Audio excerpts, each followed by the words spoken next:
Let's talk about the other end of the spectrum now. Because again, we asked you guys, what are the things financially that you're struggling with that you'd like some insight on? Well, it was overwhelming how many responses said, hey, I am really trying to figure out how do I navigate well caring for my aging parents. I am at a stage and station in life where now my parents are getting older. And maybe they've not made as wise of financial decisions as they should have, or as I would have preferred them to. How do I navigate that? How do I think about leaning into that? And what are my responsibilities as a child to having those conversations? Yeah, this is a tough one. We've even done some Q&A questions on this, and we get all kind of feedback on it because, and I'm in this phase right now. I mean, both my mother-in-law is in her early 80s, and then my own mother is in her late 70s, and it's tough because we, just like you love your kids, you know your parents love you, and you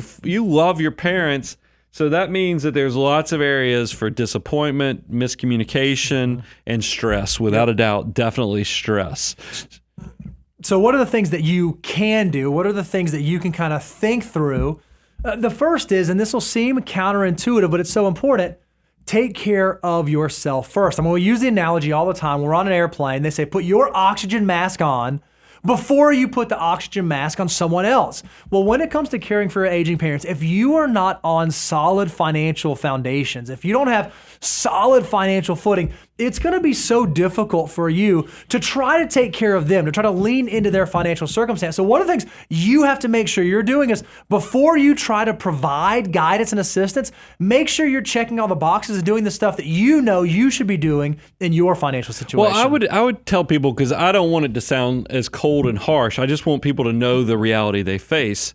And the fact of, I think about my situation where I have a daughter with autism who I am going to have to plan for her future as well. If you have parents and you know for yourself that you're kind of a financial mutant and you're in your 20s, but you see your parents, you're starting to get a clue that maybe they're horrible with money.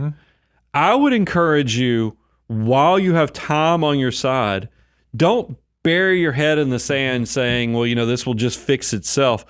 Go ahead and just know that part of the reason you're a hyper accumulator and you're a financial mutant is because you're going to be building a financial future for the thought that you're going to not only take care of yourself, but you're going to build enough in the system to have some slack so that you can help out loved ones. That's why I don't like this is a tough conversation. I'm just saying, plan ahead for the responsibility. I mean, we've had conversations. I'm not going to say any names because I don't want to create any strange dynamics with family members and so forth, Bo, but we've had, whether it's us or whether it's with clients, with people who said, hey, look, I just know that I'm going to need to provide for this.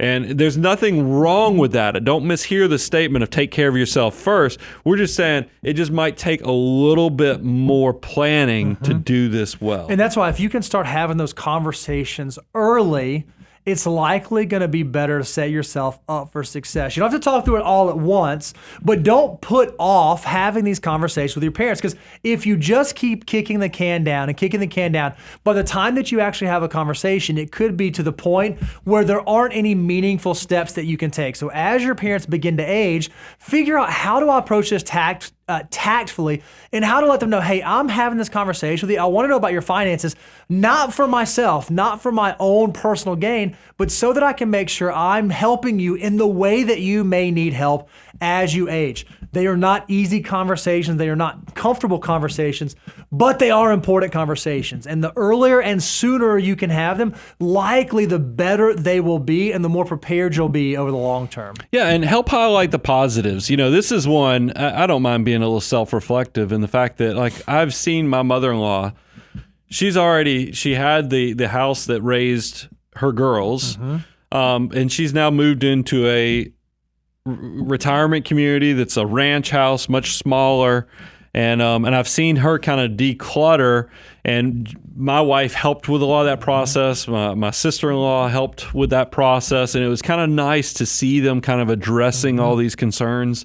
And nobody's talking about the negatives of why this is even necessary. It's just, hey, this is what we're doing, so she doesn't have to think about these things as much and has less to take care of, less bills and overhead to take care of. It was a very positive thing. Where I've had to deal with things with my own mother is like, she's getting the age where like I'm highly allergic to cats. My mom loves cats. I mean, she's got, I don't want to say how many cats my mom has, because it's kind of, she's got a lot of cats. And I've had to have uncomfortable conversations saying, Mom, I love you to death, but we kind of are at the point where we need to quit adopting more cats because I'm the one that's going to have to make hard decisions on what to do with all these cats. And I can't have them because I'm highly allergic to them. So it's one of those weird things. So don't let time, we've already covered it. Don't let too much time go, because time does not make this easier. The sooner you can address things, the sooner you can have conversations, the sooner you can make them positives, it keeps you from having to have really rough conversations. And then figure out, as you're having these conversations, how can you triage the main variables? Don't get caught up in 100,000 of the little minor details of their situation. Figure out where the big issues exist.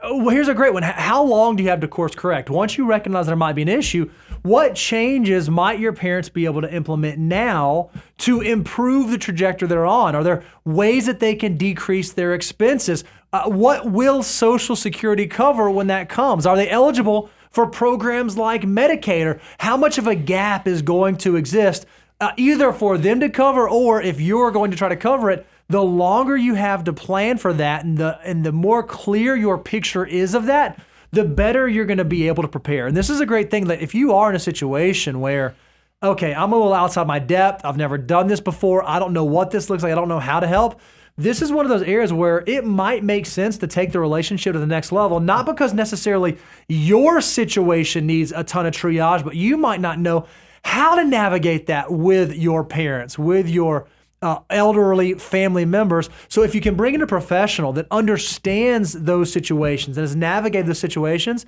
it might be a huge benefit and resource to you. Well, it also, it's good communication is going to help, because as your parents get older, they become more susceptible to being ripped off. Sure. And there's there's even unique behaviors that happen the older you get. I mean, we've had cases where you find out that parents are hiding cash and curtain rods in their clothes. And you just, if you can start having positive conversations so the trust is built and there's an open dialogue, I think it will protect you from some of those unique, quirky things that are hard and just part of the human condition as we get older.